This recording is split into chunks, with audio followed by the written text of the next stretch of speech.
al ver cómo tu gracia se extiende día a día, prolongándonos la vida, proporcionándonos lo que necesitamos, guardándonos aún de aquellas cosas que ni siquiera podemos imaginar, porque a nuestro entender nunca ocurrieron, pero sin embargo nos has guardado. Por todo esto te damos gracias, Señor. Y también recordamos a los hermanos que están pasando necesidades, en especial en su salud, para que tu presencia, tu compañía, tu mano sobre cada uno de ellos alivie el dolor y los encamine, Señor, a una recuperación pronta y definitiva. Bendiciones. También en esta mañana queremos que tu Espíritu nos guíe en tu palabra, para entenderla, para aplicarla, para encontrar el camino en esa permanente lucha que tenemos entre nuestra naturaleza y la naturaleza de Cristo puesta en nosotros. Una vez más te bendecimos, Señor, en el nombre de Jesús. Amén. Un asiento, hermanos.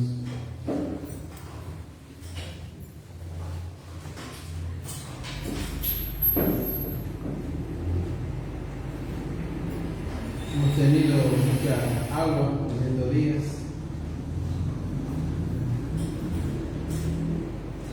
Y ahora mismo también. Bueno, nos ha dado el descanso un poco por los calores que tuvimos.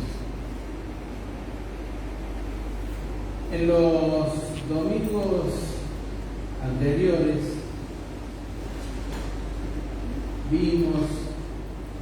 recordamos lo que ya está escrito respecto al sentir del Señor, opinión del Señor sobre lo que esencialmente había en sus iglesias, esas 7 en medio de las cuales Él se encontraba y que representan la iglesia toda. Y vimos junto con las virtudes los aspectos que Él resaltaba y reconocía como buenos. También las debilidades, las partes, los aspectos no sanos en algunas de ellas, en la mayoría. Todo esto nos da una idea de la condición real de la iglesia sobre la tierra, pero a su vez nos muestra la aspiración suya respecto a lo que debemos ser, a lo que su iglesia debe ser. Y dentro de esto, lo que su iglesia debe ser, aparece un sinnúmero de enseñanzas, un sinnúmero de figuras ilustrativas, un sinnúmero de orientaciones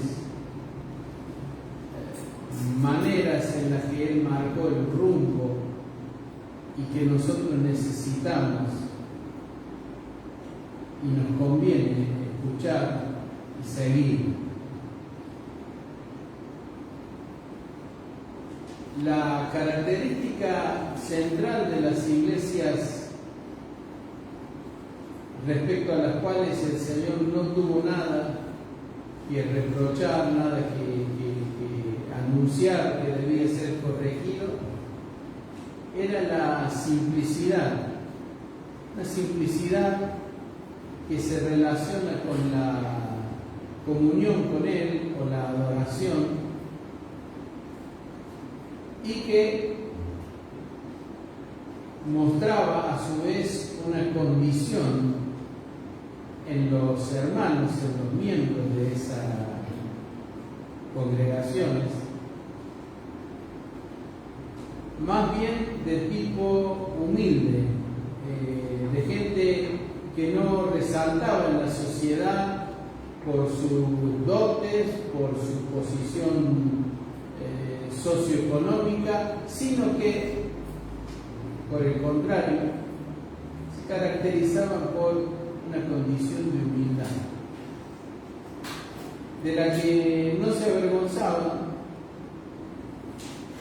porque tenían la certeza de que lo que vendría, y hoy ya están disfrutándolo, tenían la certeza que lo que vendría sería muchísimo más grande, muchísimo más importante, muchísimo más destacado que ese breve tramo que les tocaba transitar de su vida terrena.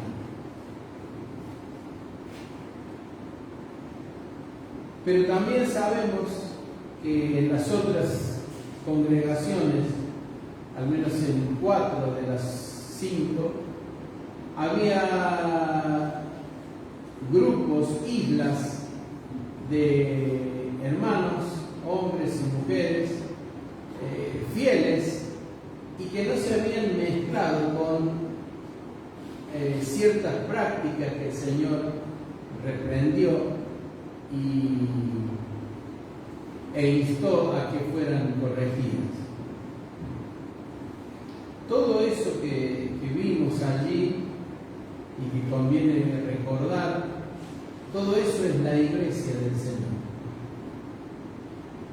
con sus claroscuros, con sus virtudes, sus defectos, pero las virtudes siempre alentadas a continuar, a que se sostengan en el tiempo, y los defectos, los hechos desagradables que el Señor descubre dentro de algunas, siempre impulsando también a las iglesias a deshacerse de ese problema, a reconocerlo y apartarse, porque lo que no puede hacer el que no tiene Cristo, quienes lo tenemos sí lo podemos hacer, y es apartarnos, separarnos de aquello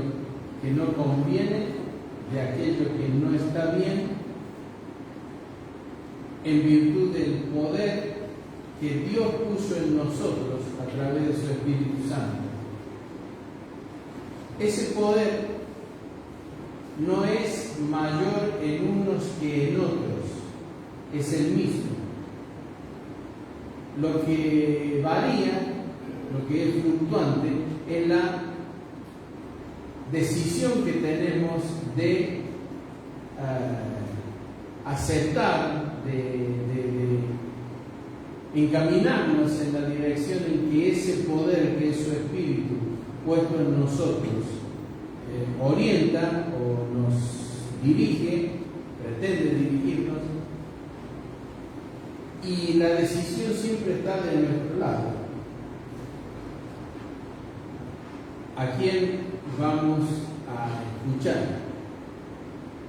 Había una imagen que recuerdo ahora para niños, en la que se veía a un niñito en medio de una decisión para tomar, y en su oído izquierdo dibujado una figura representativa, ilustrativa.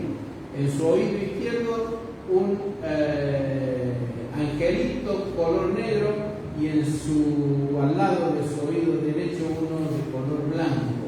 Bueno, ¿esto qué representa? Representa las voces que tenemos dentro.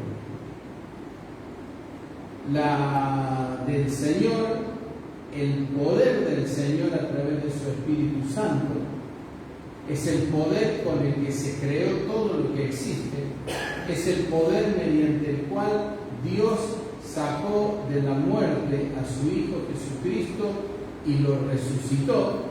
Ese inmenso poder reside en nosotros. Cualquier tipo de situación que tengamos, cualquier tipo de inclinación, que nunca va a ser una sorpresa porque va a ser de carácter terrenal, natural, carnal, nada de eso es más fuerte que el poder que creó todas las cosas. Por lo tanto, al más simple de los hermanos, al más nuevo, fácilmente ese poder puede llevarlo a deshacerse de todo lo que le signifique un contrapeso, de todo lo que le signifique una carga, de todo aquello que proporcione o signifique que el Señor tenga que hacerle una llamada de atención. No hay más poder, o no hubo más poder en el apóstol Pablo, en el apóstol Juan, en el apóstol Pedro, que el que reside en una persona que acaba de recibir a Cristo y pasar de la condenación a la salvación eterna. No existió en ellos más poder. Lo que existió sí es una mayor comunión con ese Espíritu, dado por el paso de los años, la experiencia y los resultados de los pasos acertados o desacertados que tuvieron en la vida. Pero esencialmente el poder es el mismo. No hay nada en nosotros proveniente de su Espíritu inferior a nadie. No hay nada inferior a nadie. Podemos, por esa causa, en el nombre del Señor, vencer cualquier tendencia, cualquier inclinación, cualquier condición que entendamos por la lectura de la palabra del Señor, o porque en sí mismo nuestra conciencia nos lo diga, que no pueda ser vencido en el nombre del Señor y por el poder de su Espíritu Santo. Vamos a leer, teniendo esto en cuenta, un texto que se encuentra en el Evangelio de Mateo, en el capítulo 6, desde el versículo 24.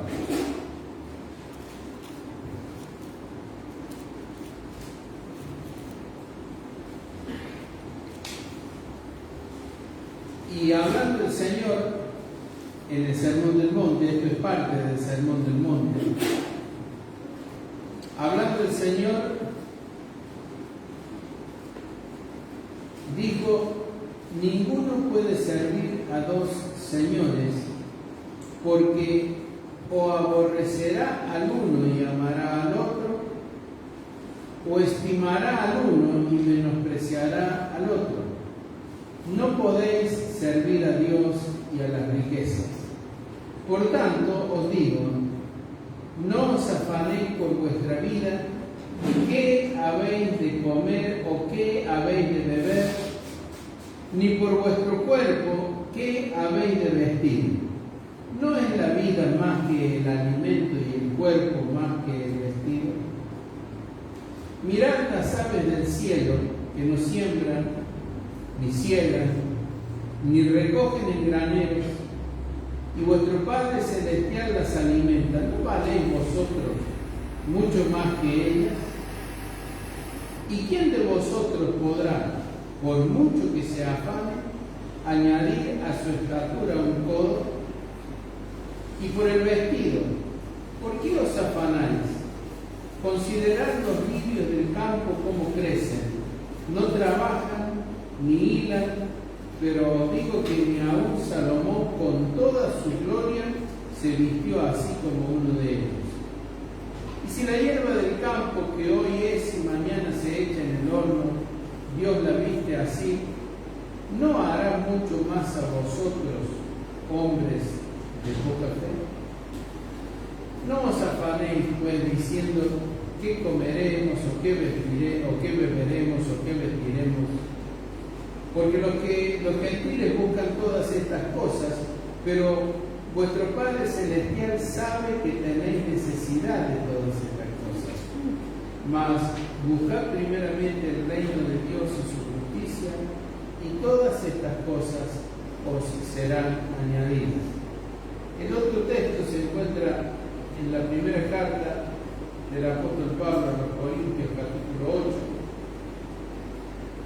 desde el versículo 1, y allí el Señor dice a través del apóstol Pablo: en cuanto a lo sacrificado a los ídolos, sabemos que todos tenemos conocimiento. El conocimiento envanece, pero el amor edifica. Y si alguno se imagina que sabe algo, aún no sabe nada como debe saber.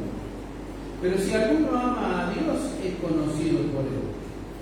Acerca pues de las viandas que se sacrifican a los ídolos, sabemos que un ídolo nada es en el mundo y que no hay más que un Dios.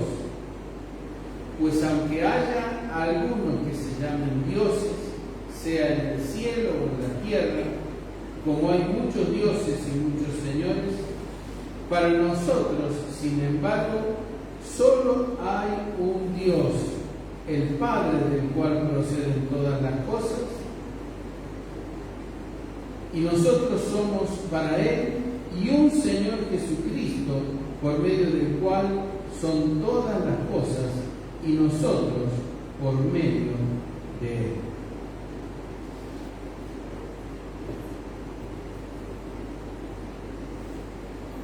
Lo que acabamos de leer en el Evangelio de Mateo, a veces se lo ha reducido solo a la confrontación entre la avaricia, el amor al dinero y Dios. Es mucho más amplio que esto. Lo incluye, pero no trata solamente de eso. Trata de todo aquello que pueda significar, pueda tener una fuerza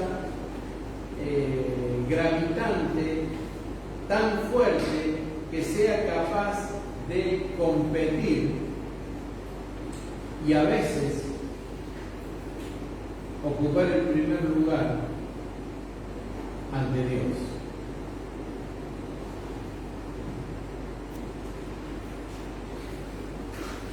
El texto habla del contraste entre las riquezas, Dios,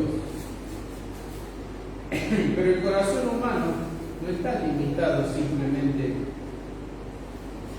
a las riquezas. Su fuerte, su condición hace que escoja determinados aspectos de la vida, determinados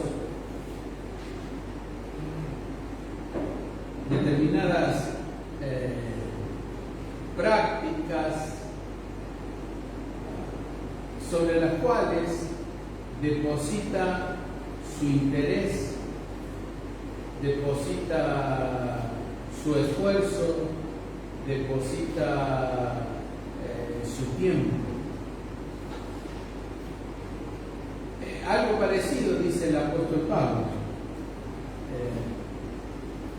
Después de dejar establecido que en verdad hay un solo Dios, sin embargo dice, deja entender que para algunos hay muchos dioses y hay muchos señores. Y eso tiene que ver con la creación, que a veces sin quererlo, algunos, en realidad no es algunos, muchísima gente hace para sí mismos en la tierra. Por lo tanto, cuando el Señor explica o transmite las palabras finales del versículo 24, presenta una regla, una ley. No podéis servir a Dios y a las riquezas. No podéis servir a Dios y a otros dioses. Viene de lejos, viene desde los días de Moisés. No tendrás dioses ajenos delante de mí. Viene desde los inicios, desde los comienzos de la vida de Israel fuera de Egipto. Y entonces aparecen, a partir del versículo 25, aparecen manifestaciones, inclinaciones que nuestro corazón suele tener y que a veces se acentúan más en épocas de crisis. Por tanto, os digo, no podéis servir a Dios y a las riquezas, o lo que es igual a Dios y a otros dioses. No se puede, porque va a ocurrir un fenómeno inevitable, y ese fenómeno inevitable es que va a odiar a uno y amar al otro, o va a reconocer a uno y va a menospreciar al otro. No se puede servir a dos señores. La palabra Señor y Dios habla de suprema autoridad. No se puede servir a dos que representen una suprema autoridad, un soberano, un amo, un dueño. No se puede servir con fidelidad. Nosotros le llamamos corrupción, estamos acostumbrados a escuchar de esta palabra. ¿Qué es la corrupción? La corrupción es el resultado del aparente servicio en algo visible, expuesto, reconocido, pero de manera escondida el servicio a exactamente lo opuesto a lo que el servicio visible decía. Por eso es tan chocante en los funcionarios públicos. ¿Por qué? Porque ocupan un lugar visible que tiene relación con algo, con alguna función dentro del gobierno, pero de manera escondida sirven a otro señor, casi siempre relacionado con las riquezas. Y a ese señor, y en dirección a ese señor, vuelcan su esfuerzo, sus intenciones, su trabajo, el tiempo que tienen en lo que visiblemente debiera ser la función. Entonces, cuando oímos hablar de corrupción, estamos delante de esto. Alguien que pretende servir a dos señores. Y en realidad está sirviendo al que su corazón eligió como principal. Las riquezas, el dinero. No importa cómo se obtenga, no importa el origen que tenga, no importa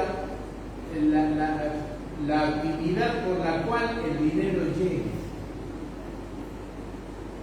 Me entristece mucho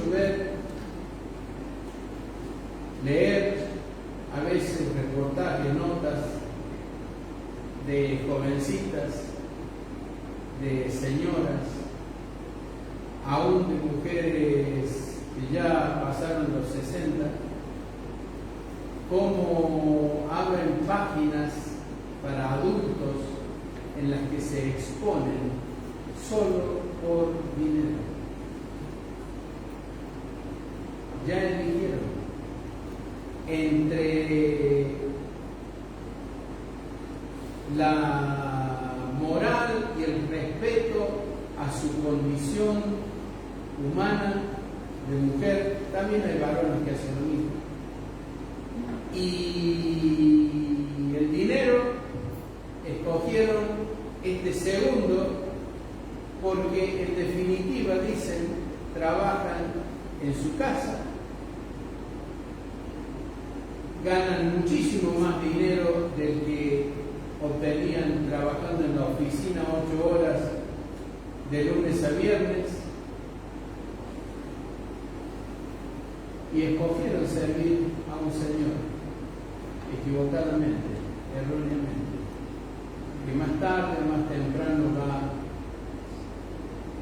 a producir consecuencias muy serias, muy graves en sus vidas.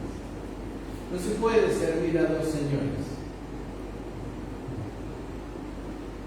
No se puede servir a dos dioses, a dos amos, a dos autoridades supremas.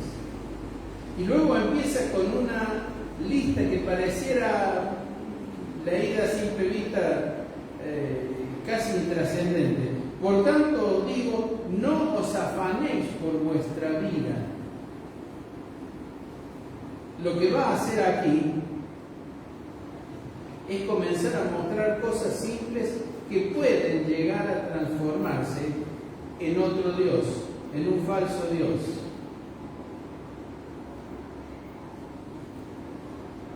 En uno que, por su condición terrenal, tenga mucha mayor fuerza y atracción que el verdadero Dios. Por tanto os digo, no os afanéis por vuestra vida, qué habéis de comer o qué habéis de beber. Bueno, no está refiriéndose naturalmente a lo que es común y necesario. Me imagino que más de uno le dirá a la esposa, ¿qué vamos a almorzar hoy sábado? ¿Qué vamos a comer esta noche? No está refiriéndose a eso. Está refiriéndose a la preocupación por la vida propia, cuando adquiere una condición exagerada, cuando la preocupación por la vida, y fíjese que vivimos en días en donde prácticamente hay un culto que se llama veganismo. Es un culto, es una religión. Que pretende ¿qué cosa?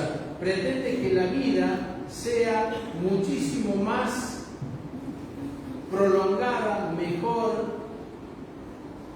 pero además abraza cuestiones como el rechazo a la muerte de animales, que desde el Antiguo Testamento también vemos que Dios propuso como fuente de alimento. Entonces, el problema es que cuando aparece una exageración, una sobredimensión de esto, entonces estamos delante de un culto y todo culto tiene un Dios, y en este caso es la vida del individuo, de la persona misma. No os afanéis. Esta es una palabra también muy interesante, porque puede significar, en su acepción más suave, estar ansioso acerca de algo. Pero en la acepción que golpea más fuerte, significa tener un cuidado que perturba. Tener un cuidado que perturba. Conozco a un compañero, ex compañero de trabajo,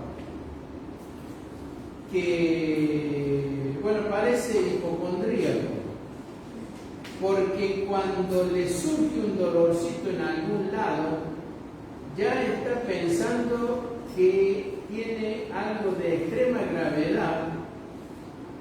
Es uno de los visitantes más asiduos a los consultorios médicos que conozco.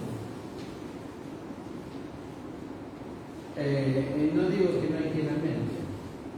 Entonces, cuando el Señor está hablando de esto, está refiriéndose a una situación de equilibrio necesaria y está señalando fuertemente los desequilibrios. Este ex compañero mío vive afligido por cuestiones emocionales, vive afligido por cuestiones de salud, sus temas giran alrededor de esto. Y a poco de andar en alguna conversación, nos damos cuenta rápidamente que su gran preocupación tiene que ver con su vida. No os afanéis por vuestra vida, e incluye los hechos más elementales: comer y beber. No se preocupen tanto, esto se resuelve fácil. Esto se resuelve de manera simple. No se afanen por esto.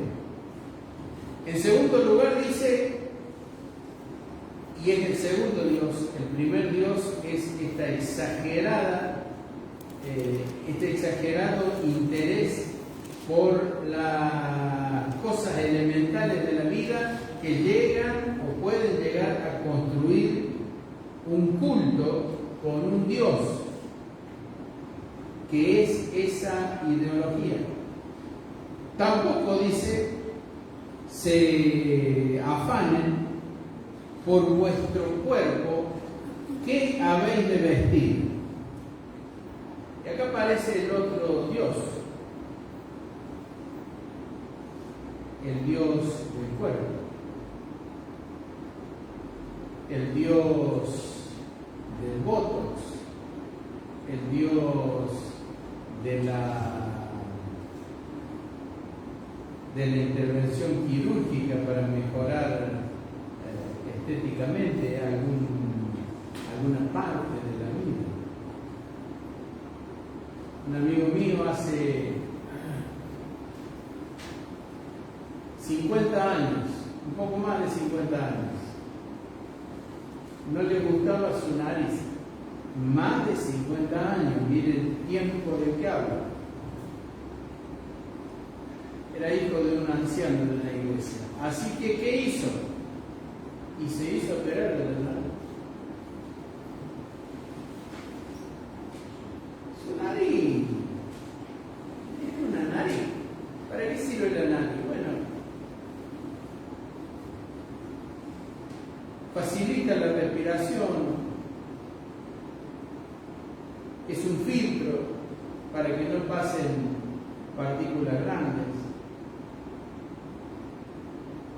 Bueno, lo tenía mal, así que consideró que sería un gran paso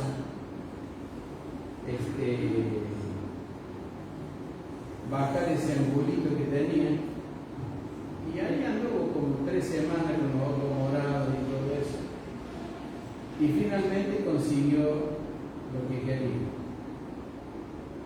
No os preocupéis, no os afanéis, no tengas un cuidado perturbador, absorbente por tu vida ni por tu cuerpo.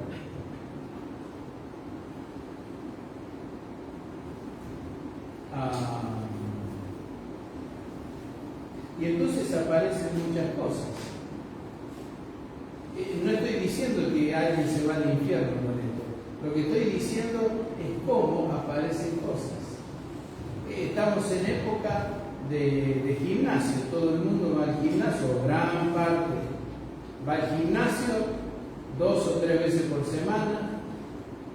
Algunos cruzan la línea y entonces, si sus deltoides no sobresalen de la remera, porque se va al gimnasio para poder usar remera ajustada, claro. Si sus bíceps no levantan, hacen una montaña, no os afanéis por vuestros cuerpos. Es decir, la vida propia puede ser un Dios, puede ser un falso Dios, puede ser un Señor. El cuerpo puede ser un falso Dios, un Señor. Lo vemos en las redes sociales, como le llaman ahora.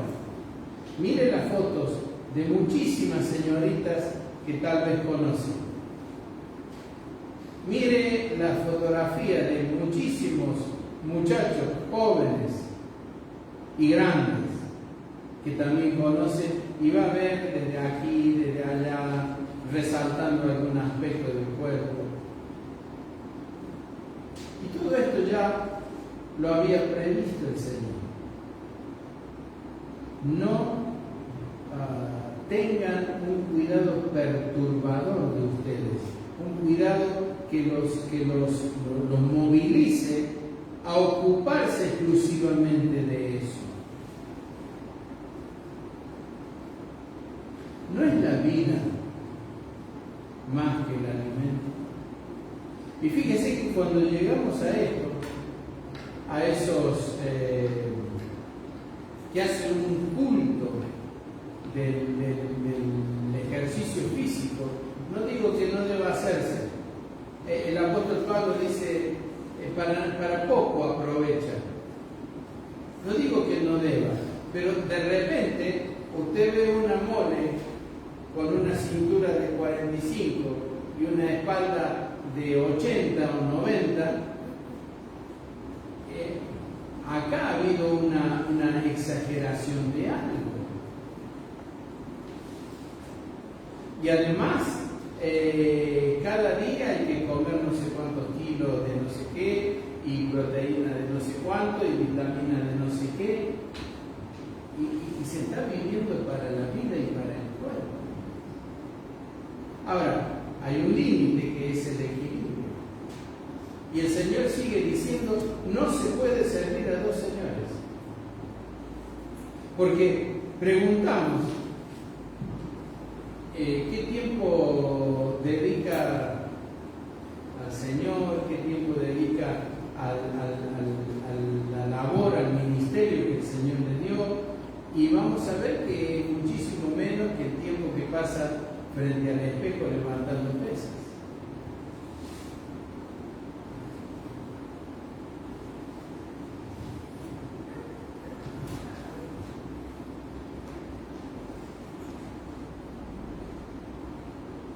Versículo 27. Y esto tiene que ver con el cuerpo, con las necesidades que algunos advierten que deben tener. ¿Quién de ustedes podrá, por mucho que se afane, es decir, por mucho cuidado, porque crezca mucho esa condición perturbadora que a veces se transforma en complejo, quién de ustedes podrá, por mucho que se afane, añadir a su estatura un codo? Un codo son 45 centímetros. Bueno, hay gente petiza, sí, y hay gente demasiado alta, sí. Pero, ¿quién puede corregir eso, semejante distancia, 45 centímetros? Por mucho que alguien viva perturbado por eso, ¿quién puede solucionar semejante problema sin causar un verdadero desastre en su propia vida? No sé si usted habrá visto, pero yo he visto rostros verdaderamente monstruosos después de 15, 20 o no sé cuántas cirugías plásticas más. Hombres que han gastado cientos de miles de dólares para parecerse a un artista internacional. Y usted dice, qué desatino, qué terrible, qué es lo que tiene en la cabeza esa persona. Bueno, lo que tiene es un Dios falso, terrenal, que no solo compite con el Dios verdadero, sino que ha desplazado al Dios verdadero. Y a veces ocurre entre nosotros. A veces lo vemos entre nosotros. Algunos de los dioses que la sociedad de nuestros días acepta aparecen más nobles, otros más indignos. Tiempo atrás escuchaba un reportaje de Ernesto Sábato, un gran escritor argentino. Leí mucho de él siendo joven. Y en ese reportaje, este escritor, que además era matemático y físico, este escritor decía que el arte es lo que salvará al mundo. El arte, la pintura, la música, la escultura, el arte salvará al mundo. Entonces aparece un Dios para muchos que es el arte, incluso para cristianos, impulsando a sus hijos a completar lo que tal vez en su corazón y en su vida no pudo ser completado, pero impulsándolos. Y detrás, la opinión de Ernesto Sábato, el arte salvará al mundo. Imagine esto.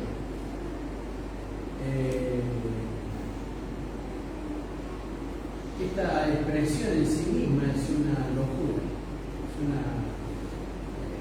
un sinsentido procedente del corazón de un hombre muy inteligente, un gran escritor y un gran matemático. El arte salvará al mundo. La imagen, la raza y el nacionalismo suelen ser otros dioses. Conozco iglesias donde hubo durante años la preeminencia de una raza, gente venida de una zona de Europa, que no aceptaban la presencia de negros en su congregación. Y no la aceptaban hace 20 años, 15, que comenzamos a tener conversaciones con ellos, no lo aceptaban bajo el argumento de ellos no nos van a entender, entonces los segregaban, lo cual era una gran mentira. En realidad no los soportaban. Otro Dios dentro de la iglesia. Adoraban a Dios, cantaban himnos, predicaban la palabra del Señor, creían en Cristo, pero de pronto aparecían otros dioses. El Dios del racismo.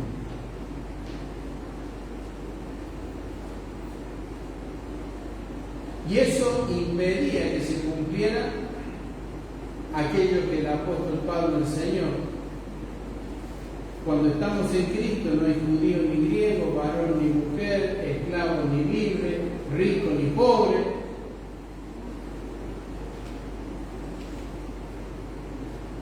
Doctorado en Harvard o analfabeto, no hay diferencia en Cristo.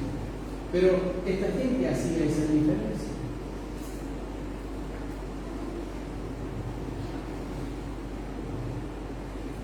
El consumismo es un Dios al que muchos cristianos están esclavizados. Y no da mucha gana de salir juntos. He escuchado con quien está afectado de esto, porque siempre encuentra en una vidriera algo que comprar. No es que iba a comprar eso, no, ni tenía idea, pero de pronto, tras la expresión "qué lindo", aparece la tarjeta de crédito. Hermano, cuidado con lo que hacemos. Porque esto significa que hay un Dios que aparece oculto, que no aparece visiblemente, claramente, pero es el que está decidiendo lo que nosotros debemos hacer. Y al que cuesta decirle que no porque es tan agradable, es tan grato, me proporciona tanto placer decirle que sí a ese Dios, porque vengo con lo que sea. Y entonces ahí lo tengo. Y capaz que lo uso una vez por año, pero ya me di el gusto y luego se olvida. Y aparece otra vidriera y aparece otro consumo innecesario, pero lindo.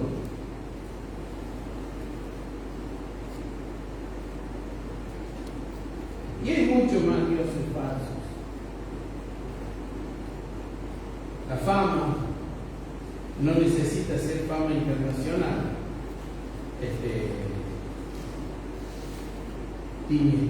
No.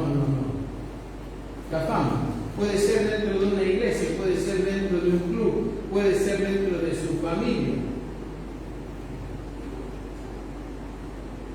El poder, el sexo. Este es uno de los dioses que está actuando con más fuerza en la sociedad humana y del que hay que tener mucho cuidado en la iglesia del Señor. Porque tiene una atracción tal que arrastra a sus esclavos, los somete a una condición espiritual y moral indigna, de la que es muy difícil salir.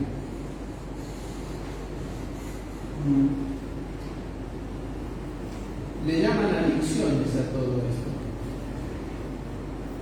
Un famoso actor tuvo que ser internado, su esposa lo internó, por su adicción a esto. Los falsos dioses capturan la mente y a través de esa captura dominan los pasos, el andar de las personas.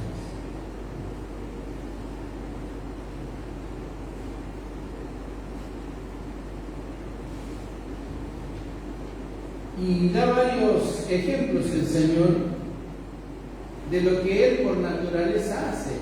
Si consideren los lirios del campo, nadie los viste, pero el Señor los viste.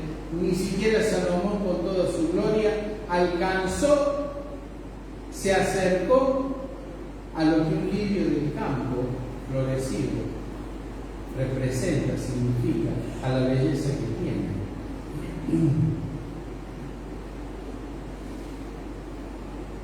No se afanen, dice el versículo 31, no estén preocupados, no tengan un cuidado perturbador, una preocupación perturbadora, diciendo qué comeremos o qué beberemos.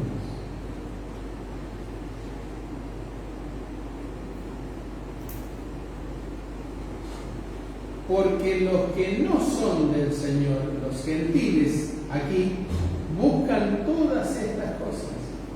Es decir, cuando aparece un falso Dios en el corazón de un cristiano, entonces resulta que no tenemos diferencia con lo que sucede fuera de la iglesia. Ese falso Dios reclama su derecho, reclama adoración, reclama que le rindan culto, reclama sacrificios.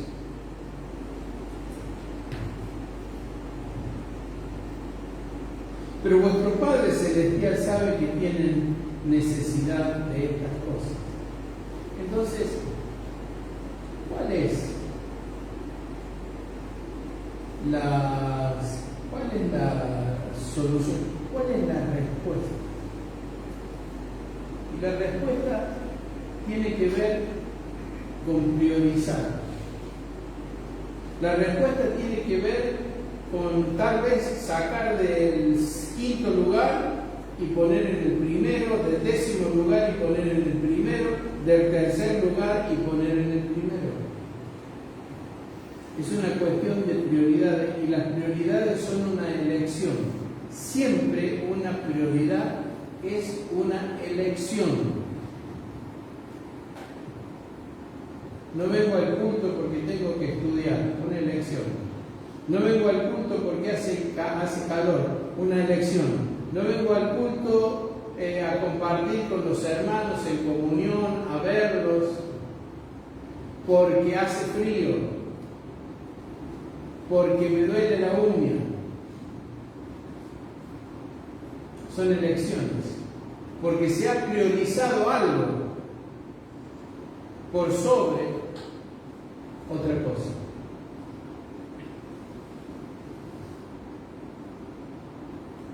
Siempre es una elección. Mas buscar primeramente el reino de Dios y su justicia, y todas estas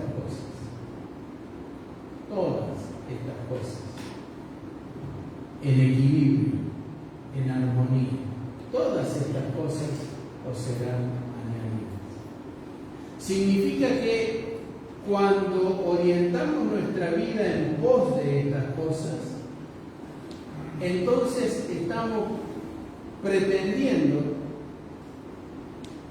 alcanzar lo que tiene que venir como consecuencia o como añadidura, en lugar de la prioridad que va a darle lugar a todo eso, porque nuestro Padre Celestial sabe de qué cosas tenemos necesidades.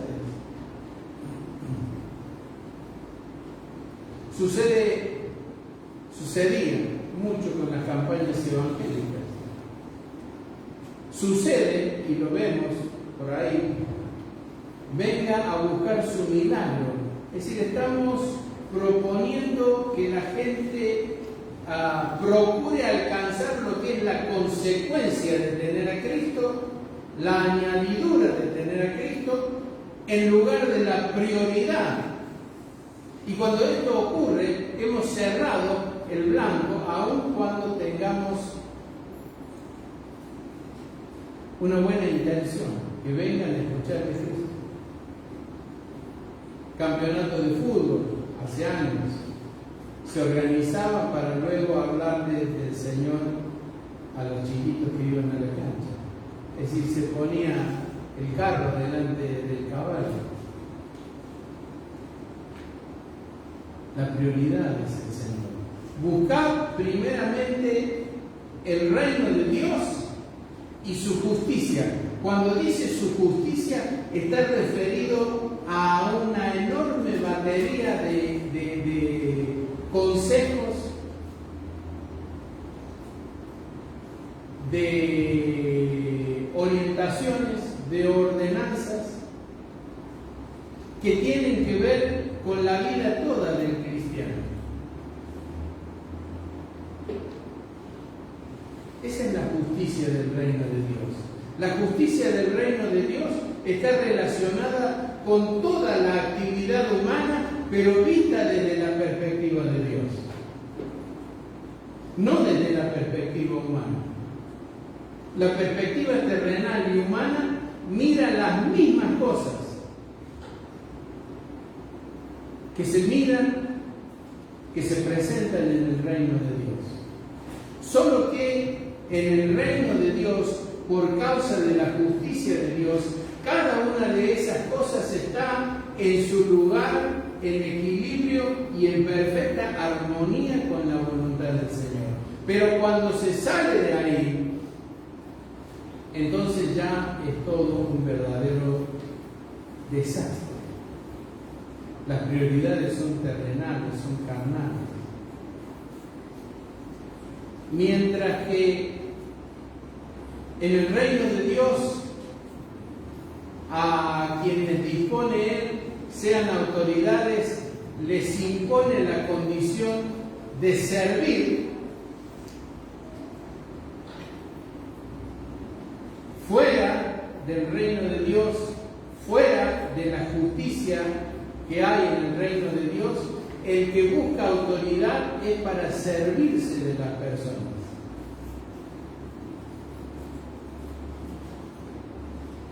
El Señor dijo: ¿sabéis que los gobernantes se enseñorean? Y no sirven a los dirigidos, se enseñorean de ellos. Pero en el reino de Dios, dijo Él, no será así, sino que el mayor servirá al menor. Buscar primeramente el reino de Dios y su justicia significa aceptar la definición que el Señor le da a cada cosa, a la diversión, a la comida, a la bebida, al matrimonio, a la vida íntima, al trabajo. No puedo ir porque estoy trabajando 18 horas. ¿Cómo va a trabajar 18 horas? Y sí, necesito dinero. Esto no anda bien. No voy porque el domingo tengo que abrir. ¿Cómo el domingo tengo que abrir? Si el domingo es el día del Señor. No, lo que pasa es que si no,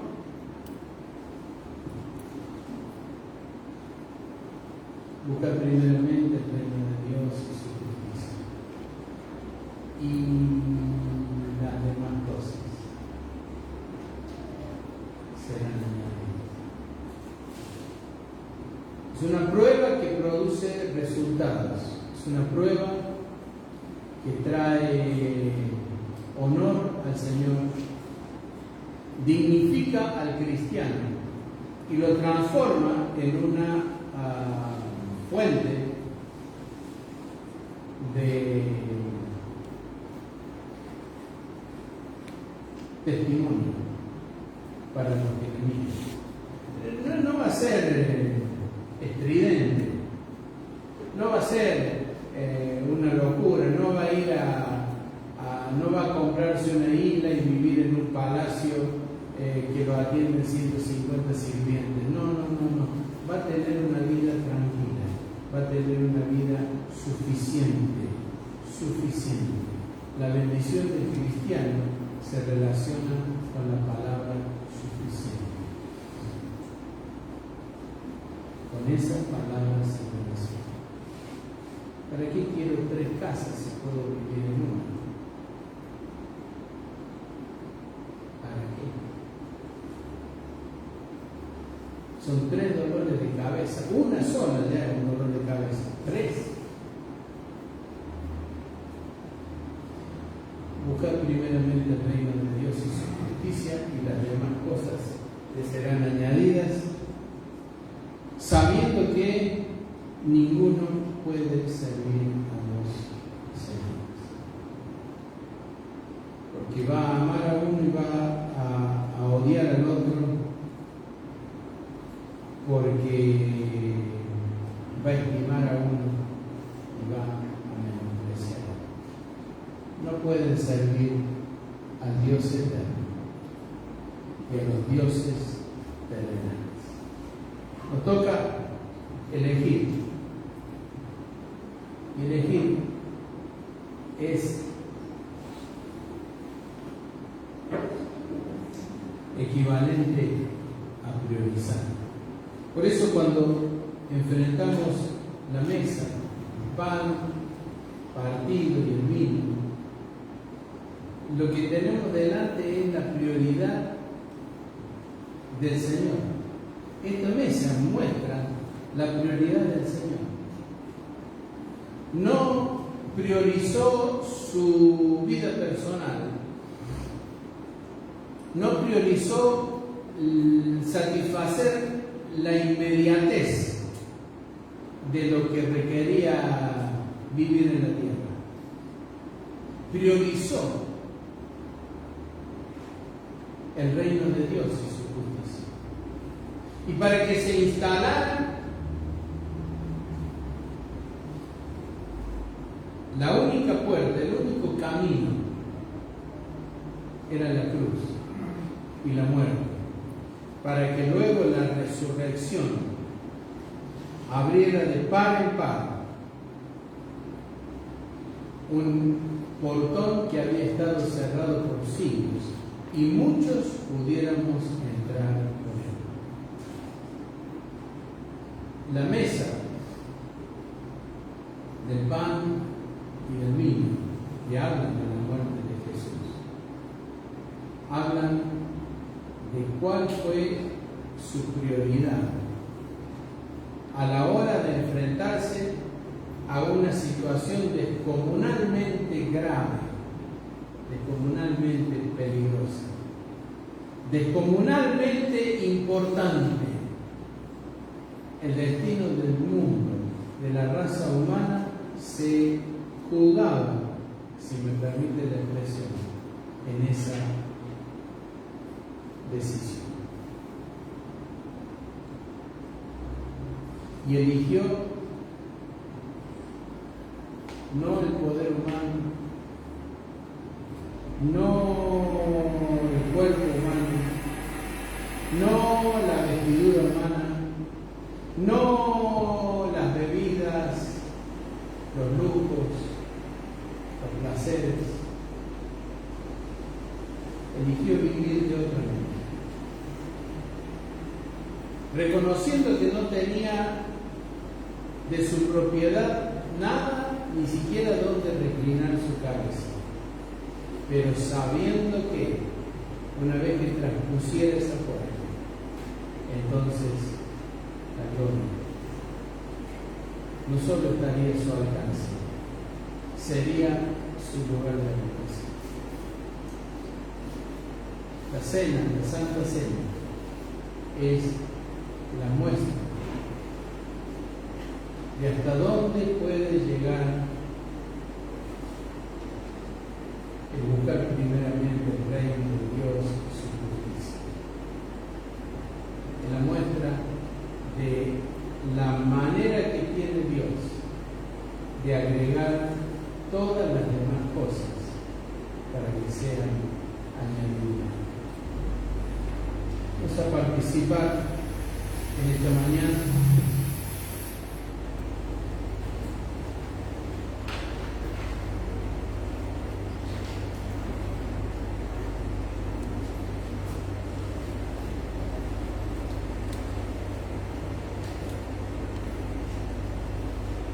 vamos a participar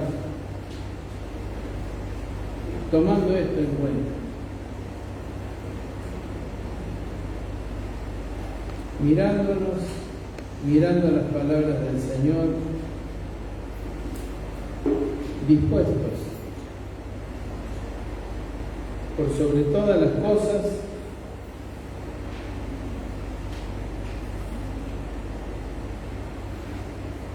a tomar la decisión de servir solo a un Señor, solo a uno. Eso no significa que no podamos festejar un cumpleaños, no significa que no podamos salir de vacaciones unos días, no significa que no podamos cambiar el auto si podemos y si tenemos necesidad. No significa una oposición a lo que es normal y equilibrado. Habla del desequilibrio que a veces existe. No dice que no debemos amar a nuestros hijos, debemos amarlos. Pero también pueden transformarse en falsos dioses, a lo que encubramos, tapemos, disimulemos toda la mugre que a veces son capaces de producir. Así que un hijo puede ser un hijo, o un hijo puede ser un falso Dios, que se opone y se enfrenta al verdadero Dios. Y no podemos servir a Dios y a los falsos dioses. Se trata del hijo, de la hija, del esposo, de la esposa, el padre, la madre. No podemos servir a los señores. Vamos a ponernos de pie para orar y vamos a participar luego del pan y del vino.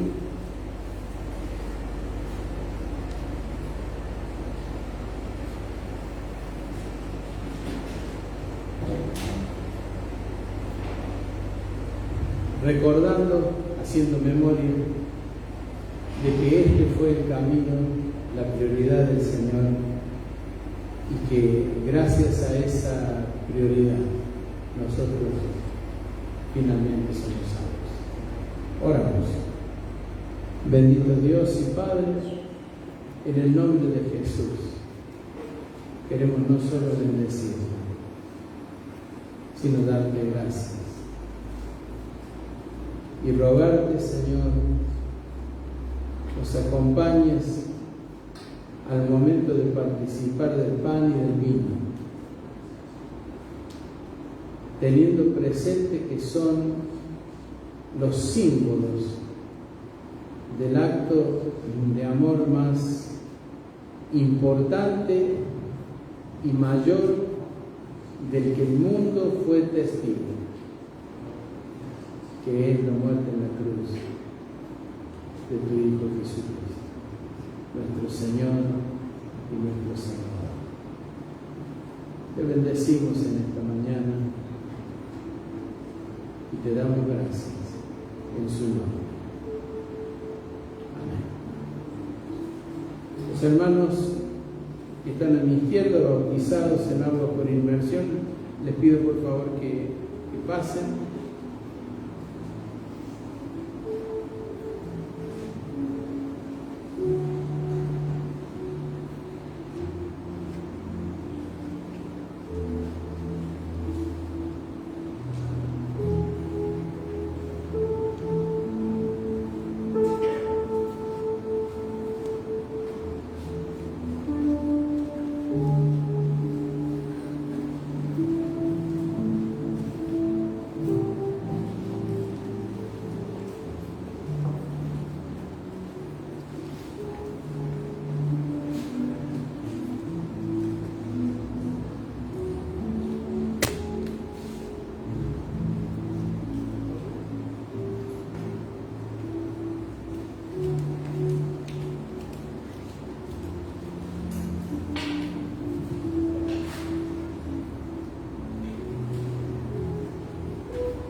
recordando su muerte, que para nosotros significó vida, su resurrección, que para nosotros significa una vida nueva en Él.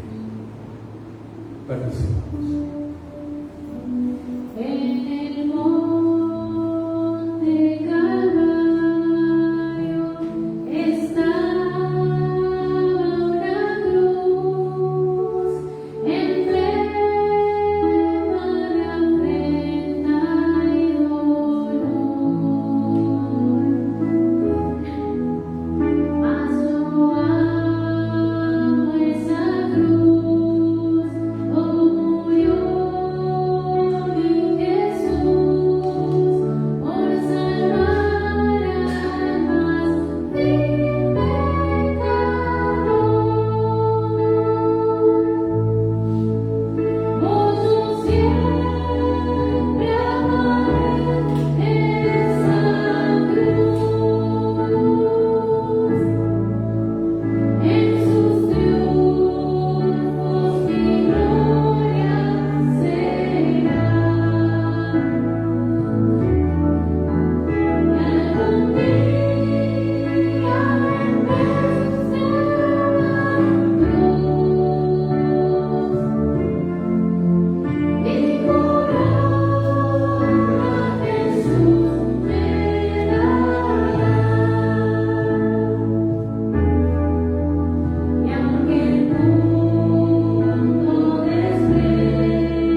Despídenos en paz ahora.